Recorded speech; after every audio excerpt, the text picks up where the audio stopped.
Welcome to episode 3 of Trading Card Therapy. I'm your host. The doctor is in, Leighton Sheldon, owner and founder of Just Collect and Vintage Breaks. Thank you for joining us today, August 31st. Right after today's show, you can tune in and watch live breaking all day on our YouTube channel at youtube.com/vintage breaks. And if you'd like to watch today's show back with a video, you can do that on our Just Collect YouTube channel at youtube.com/justcollect. So what a week of hobby news, mayhem, and everything in between. Auctions are ending, deals are happening, investments are transpiring in real time, and innovation is certainly here to stay. Hopefully you're going to enjoy today's show. It's going to be action-packed. We're going to get right to it.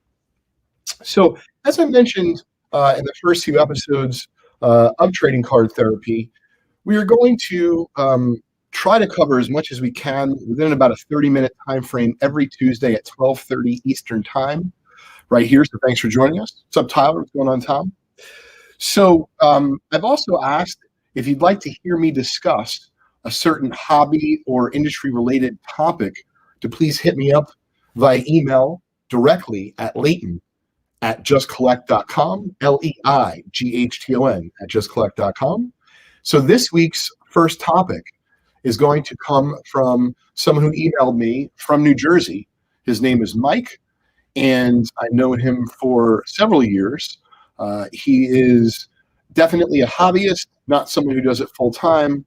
Absolutely more of a collector, but does try to, if you will, buy and sell and build his collection. In that way, like many of us do, in that hybrid role as collector, dealer, investor. And so he asked me, after going to several localist shows, he did not go to the national, what my thoughts were on the vintage card market as it relates and compares to the modern card market.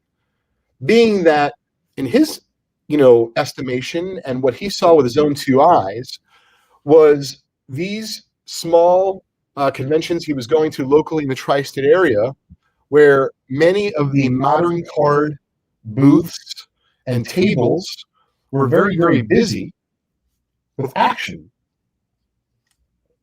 And the vintage tables, not so much. So he asked me, is it an alarming, trend that I'm seeing? What are my thoughts on the long-term viability of the vintage market?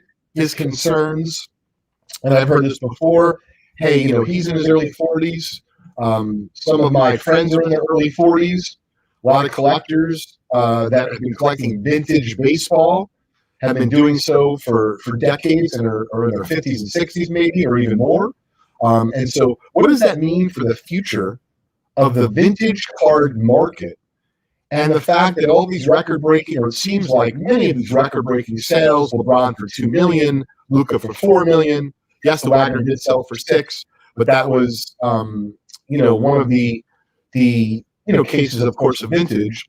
And so, Ken, they were saying I have a little bit of an echo. I don't know if that's just on Tyler's end or on our end, but I just wanted to make sure we'll check it out. Thanks, Tyler. In terms of, let's give it a second. Let me know, Ken, is there anything I can do? Sure.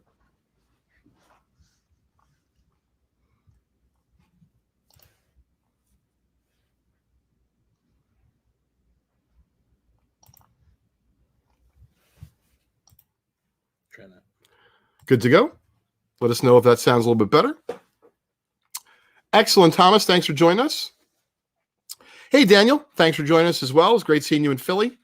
So anyway, getting back to the topic at hand, that was a great question that Mike and I'm sure many in the community would like to know about and hear about, especially for those of you who are not, deep in the hobby like myself and some of you folks who are listening today.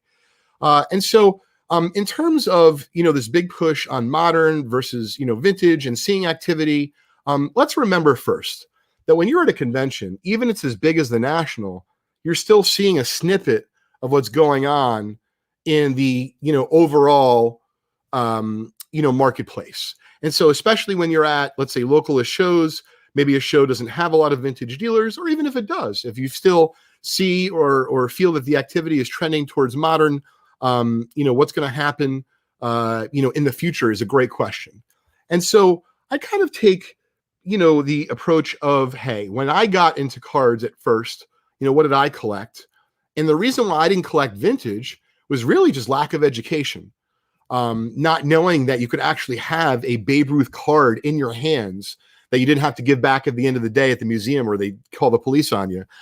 So once I figured that out, certainly, vintage had a place in my heart.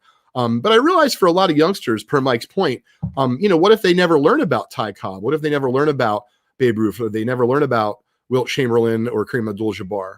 And so my feeling is this: if you take, for example, collecting art, generally, unless you're someone who is uber wealthy, you don't start off collecting art and go after a Rembrandt or a Picasso or the Mona Lisa or a Banksy or a Warhol, right? You go after what's in front of you and what you can afford. But as you begin to both educate yourself, develop a passion, and learn more about that particular niche, chances are, even if you can't afford it, you're going to covet the best, because that's human nature. Now, not all of us, but many of us, when we get into a particular niche, we dream of owning that holy grail. And so my feeling is, for, let's say, this younger generation, you're right, Mike. I don't know that every single kid is going to, want to buy a Hank Aaron rookie or a Babe Ruth card or a Tito 6 tobacco card of Ty Cobb. However, what I can assure you is, through education, those will be the first greatest ball players of all time, forever, as long as baseball history is around. And so, much like in the art world, you do not start off, even forget about coveting, knowing anything about Picasso, Rembrandt, or Warhol. You eventually figure that out, even if it's not through art history, just through being an aficionado of the space. You eventually figure out who those artists were, what they mean to the space, and if you have a dream, holy grail, piece, what are you going to be going after, in the long term? And so I feel like that is very analogous to what's going on in the sports card space. I'm seeing a lot of kids, which I think is amazing, that are 12, 15, 20, 25 years old, whether it be they're making content in the space, and or they're collecting, and or they're flipping their way to bigger and better cards. They're largely doing so on modern. And so, there is no right or wrong. I do feel that vintage will be coveted and looked at as those Rembrandts and those Mona Lisas, right? And those Warhols and Picassos of the time period in future generations. Maybe not by everyone, but I did want to talk about the difference between vintage and modern, and then talk about modern cards specifically for just a few minutes. So by and large, vintage cards are very valuable, of course, because there's demand, but there's real manufactured scarcity is not taking place with vintage. It's only taking place with modern, meaning with vintage cards, they produced a lot of them. People still want them because they remember them collecting. They remember collecting them as kids. And then as they got older, to go out and try to buy them from a population of cards that's a lot less when they first started, to buy them top shape is not the easiest thing to do. So in terms of the vintage market, you're really talking about sincere scarcity, cards that even like the 52 Topps high number series, they were supposedly dumped in and around, bodies of water surrounding New York. Who knows what is true from Topps and what isn't? But what we do know today is that 1952 Topps high number cards, every card from number 311 and higher in that series, is a little bit more difficult to find than everything else from the low to mid series. But no matter what, those cards aren't numbered. And of the ones that are left, you can reference the pop report at psacard.com to see how many have been graded by a third party, such as PSA. You can figure out in that pop report how many have been really nice, meaning that are 8, 9, or 10, versus that 1, 2, or 3 at the lower end of the scale, and certainly everything in between. And I feel that the big difference between vintage and modern is that modern, there is this manufactured scarcity. And so when you go out and you want to try to collect Luka, I do find it overwhelming, even as someone who's very well educated in the card collecting space. I'm talking to buddies of mine like Chris and Drew, or in the office to Sam and J5, and saying, hey guys, I have a few $1,000 to spend. What Luka should I buy? And so this is what I wanted to talk about on today's show as we shift away from my opinion on the vintage versus modern market. And so once again, to kind of recap that, I don't think vintage is going anywhere, no matter how many kids come into the market. Ultimately, if they grow and stay in the space, people are going to appreciate the best. And if they only appreciate the best being that limited LeBron James card, then we're not doing our job as a hobby to educate folks and collectors alike about the wonderful world of vintage cards and what's out there. Because you know as well as I do that chances are, if you're a card collector, that you like sports. And you know that sports have existed for well before the generation of the LeBron James of the world or the Mike Trouts of the world. So it's fun to not only read about, learn about the history of the games, respectively, but how do you appreciate them? And then all of a sudden, when you start reading about what it was like to live in the early 1900s and experience life as an American and playing baseball as Babe Ruth or Ty Cobb, it's just fascinating. Anyway, getting back to center, that's my feeling on vintage cards, but shifting gears here and moving towards the modern market, which I know many of my constituents, my friends, fellow breakomaniacs from the vintage breaks community, right, feel a little bit overwhelmed about the modern card community and how if you want to spend $100 or a few $1,000 or even more, let's just say Luka's your guy or Giannis is your guy, what do? Where do you spend your money? So first thing I wanted to say is collect what you love. And so if there is no budget in mind and you don't have to worry about financial constraints, which is awesome, then just buy exactly the card that really hits it for you in your heart and in your mind, and then of course in your wallet because you can afford it. Okay. So when it comes to someone like myself who has a little bit more experience in the space, and I want to try to buy a Luka Doncic rookie for the quote unquote long term. And by the way, I'm not going to choose any card here. You're going to see where I'm going with this conversation.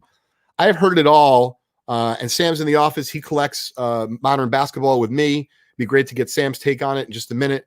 But my feeling is when you're going out and you're trying to buy, let's say, a Luka card for a few $100 and you want to buy a rookie, there's nothing wrong with, buying quote unquote a base rookie, because that's all there was in vintage cards were these base cards. And so all these parallels and numbered versions, numbered copies, they're coming from, let's say, the brainchild of either one or several people at Panini, or in the case of the other sports, Upper Deck and Topps, in the future, potentially Fanatics, of course. So in terms of how do you figure out which one is for you? Oh, to me, I think the choice is very simple, but it's part of the fun of investigating what you can get for your money. So the first thing is you figure out your budget, okay? Then after you figure out your budget for this wonderful Luka card you're thinking about adding to your collection, understand that unless you're buying the Panini National Treasures RPA rookie, the one that everyone really covets and wants, you're really kind of picking between dozens of options that can be numbered, or they're the hyper pink this, or the disco prism that. And so what I'm saying is it's about what you enjoy and what you love at that point. Because do you honestly think that you're going to know every single time which Luka numbered rookie to pick? I mean, Sam, what's your feeling? That's not going to happen for you, right? You're not going to know which numbered rookie to pick out of all the sea of Lukas. So what I determined for myself, and I'm curious your opinion, and by the way, for those of you who don't know Sam is part of the Vintage Breaks team. You can find him breaking on our YouTube channel at youtube.com/vintagebreaks. do you think that's a reasonable assessment that unless you're going to be able to buy that pinnacle, that Mona Lisa of Luka cards, trying to pick out one numbered version versus another, I threw all that out the window. That's why I ended up buying that Luka Obsidian version, because even though Chris is like, well, there's better and there's different, sure, but I like it. And when you like something, you're not going to lose in the end. So what's your thoughts, Sam? I feel the same way. Even though I mainly collect modern, just all the different brands, variations is very overwhelming. So I tend to hone in on one that I like. I like the design, and I just collect that. For example, I really like the Court Kings variation in Panini. So I've just been collecting that because I really like it. Yeah, and figuring worst case in the long term, if they're not worth as much as you paid, well, you enjoyed collecting it along the way. And if it happens to be, and this is what I'm going to cover next on today's show, is that inevitably, if you like something, but you vetted it out because you've looked at the other basketball brands, for example, and you're like, you know what? I can't afford Giannis rookies right now, but I want to buy Giannis 19 and 20. You know, they just won the championship, so I want to try to get parallels. There's not going to be a right or a wrong answer. There's going to be what you love. And I think it's great feedback, Sam, from someone who's kind of like on the ground floor, right? Kind of just getting into that collecting aspect of things, even though you're breaking, collecting has become more important to you and you're becoming more passionate about it. And I could see it on your face as well as I'm describing to the community here. I was making a note before today's show about a number of different things that I've collected, and a couple of them we're going to show off today that mean a lot to me. Now, most of them have appreciated through the years, but they didn't always in the beginning. So, for example, I've loved Michael Jordan for a long time. I was collecting early Michael Jordan, particularly rookie year Michael Jordan ticket stubs, well before it was in fashion or before it was cool. And I remember people looking at me like, "Wait, you're nuts. You're going to pay $38. Meanwhile, it's worth $380 now or $1,000. You're not always right, but I knew that no matter what, I enjoyed the journey of that treasure hunt of trying to figure out, things that I could acquire, right? Because at that point, Michael Jordan autographed rookies were beyond, ridiculousness. And even though I had his rookie, you're kind of looking for that next item to collect. And so something else I was going to show off today, Sam, I've been collecting autographed Hall of Fame rookies for some time. And right now, they're very hot in the marketplace. So I was fortunate. I got Joe Nameth autographed, I got Joe Nameth rookie cards done before he's charging $700 a piece just to sign the card now. That's not counting what it cost to buy the card. And by the way, folks, if you want to check out some of the items that I'm showing off from either my personal collection or from the Just Collect vault on a weekly basis here with Trading Card Therapy, you can either tune in live with us at 12:30 every Tuesday afternoon, or check out Trading Card Therapy on Instagram and give us a follow. So that way you can check out some of the cool things from my collection, like these Joe Nameth signed rookies. And then may he rest in peace, Bob Gibson. I had this long before he passed away. Former, of course, baseball great and Harlem Globetrotter, for those of you that did not know. Not a high-grade rookie, but a well-centered rookie with good eye appeal, and our Vintage Breaks community, I'm sure, will appreciate that. Signed by Bob Gibson, Hall of Fame, 1981 is when he was inducted, and this one is slabbed by PSA and graded on a scale of 1 to 10. The signature is graded a 9, but I didn't really, get it for that. I actually got it in person years ago, and then just got a slab by PSA. So autographed rookies now, for example, are very, very hot in the marketplace.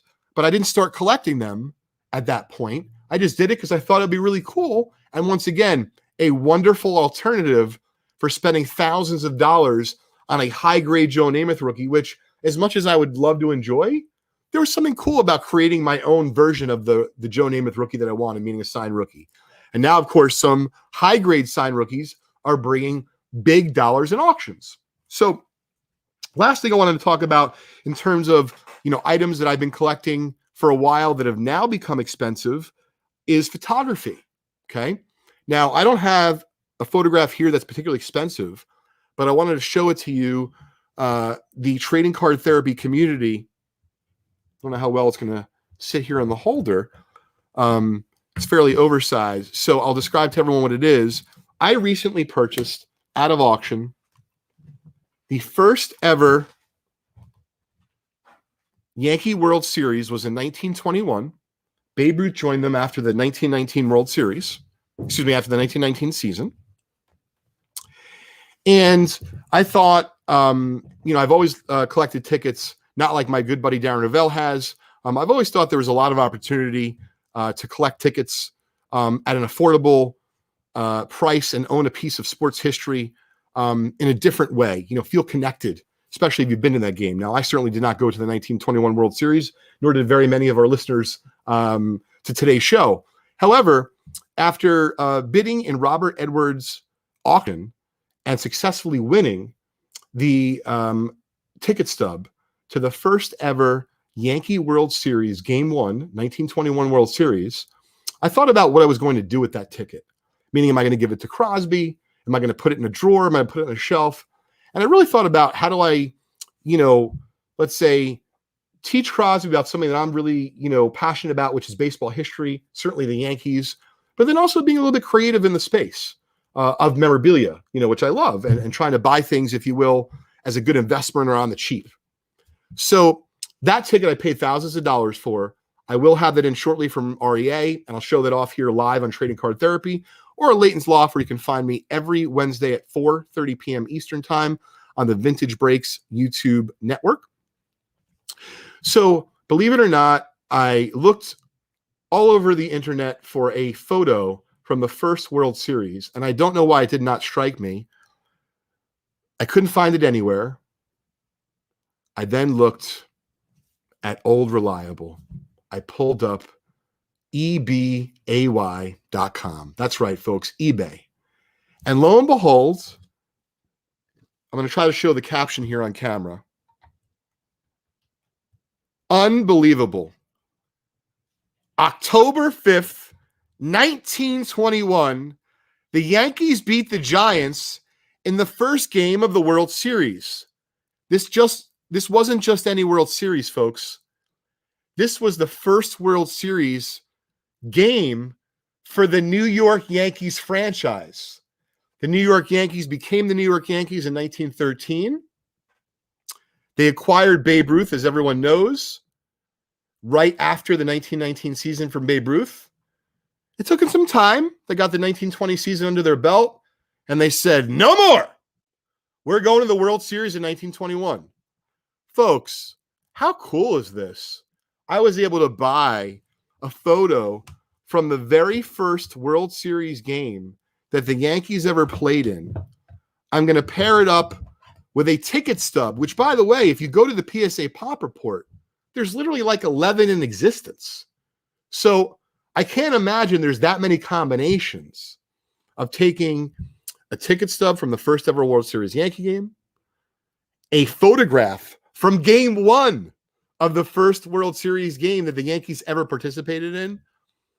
I'm hoping to be able to share with Crosby a little bit about how I put it together, what it means to me. Now, we'll see where that leads to, if he wants to put it in his room, if he just wants to check it out and then go, play with Pokemon cards afterwards. Only time will tell.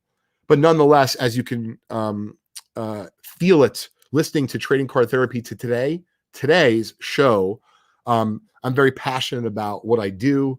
I did not do that for money. I have no idea if I'll ever sell it. Likely we'll end up with Crosby. He'll decide what to do with it. But it's really cool to think about something that should be in the Smithsonian or whatever is your niche in terms of museums, right? The Met. There's a lot of museums out there. Yes, Baseball Hall of Fame is in existence, and I'm sure that they would love to have the first World Series ticket to the Yankees' first ever game as the New York Yankees, because there's only a handful in existence. Maybe Crosby and I will discuss donating it maybe one day if we take a trip up there, and because we've been up there before, but he doesn't necessarily appreciate it yet.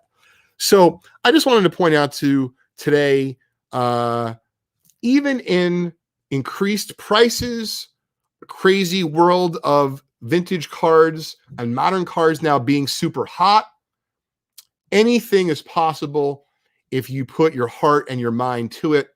And so I hope you enjoyed hearing that story about my acquisition of that 1921 Yankees ticket stub from Game 1 of the World Series. I'll be showing that off as soon as I get it in. I wanted to cover one more topic today on the show, and seeing as how we were talking about auctions, we're going to be talking about auction discipline. But before we do, I wanted to show off a really cool wrapper, and you'll see how this ties into today's show. 1965 Topps baseball wrapper. Okay, really nice. You're going to be able to win this wrapper courtesy of Trading Card Therapy. All you have to do is follow us on Instagram. We just started our account. This is only our 3rd episode ever of Trading Card Therapy. And the reason why we chose a 1965 Topps wax pack wrapper is we at Just Collect were fortunate recently to purchase an entire set of 1965 Topps baseball cards where every single card has been graded by PSA 8 or higher. Hello from Sweden. Welcome. So we were able to purchase that set, and every card is graded PSA 8 or higher. You can read the full story about that acquisition on our blog at blog.justcollect.com. And we're always buying vintage PSA and SGC graded sets, not only, of course, because we love vintage cards here at Just Collect, but because our sister company, Vintage Breaks, has a very strong following for the set breaks that we offer. And so if you read about that set and you wonder where it ended up, well, it's currently listed on vintagebreaks.com as a set break. That's right. We're offering 598 cards in the 1965 Topps baseball set break individually. And if you buy one spot, you'll get one card. If you buy 3 spots, you get 3 cards. We will break the set after all 598 cards have sold out. And we're able to do that because we do it in the unique fashion of offering it one card at a time through vintagebreaks.com. So if you'd like to win a fantastic display piece for your 1965 Topps collection, just follow Vintage Breaks and Trading Card Therapy on Instagram, and we'll give away this 1965 Topps wrapper next week live on the show. So the last topic I wanted to cover today is auction discipline. One of our community members was asking me live during our stream today if I won anything from Love of the Game. I did. I won something from Love of the Game auctions this past weekend. I won something from Heritage, and I won something in Golden Auctions. As you can imagine, that is a lot to keep track of. So how do I bid in all these auctions and not lose my mind and keep everything straight? Well, the number one way to do that is to stay disciplined. So even though I did bid a lot of dollars and I did bid in many auctions this past weekend, I, in fact, did not win that many items. And not because I didn't try, because I was not comfortable where the prices were going. I did not see anything for myself personally that I, if you will, must have. And so when I was doing it in a professional capacity for either Just Collect or Vintage Breaks, I can tell you off the top of my head what we won. We spent a couple $1,000 in Golden Auctions on one box. We won several boxes and I think one card out of Love of the Game auctions. And we won one card out of Heritage Auctions Sunday night auction. So getting back to being disciplined. If I was not disciplined, I would have won a lot more. However, the one thing that I do know is there always is a lot more auctions in our hobby coming around the bend. And if you'd like to check out the auction schedule, because it can be overwhelming, check out my good buddy Ryan Friedman's website, auctionreport.com, for all of your auction dates, meaning when they're ending, when their consignment deadline is, and all of that good stuff in between having to do with auction houses. Check out auctionreport.com. Hope you enjoyed today's show, episode 3 of Trading Card Therapy. If you'd like to have a particular question or something discussed on a future episode, please drop me a line, Leighton at justcollect.com. Thanks for tuning in. Enjoy your week in collecting.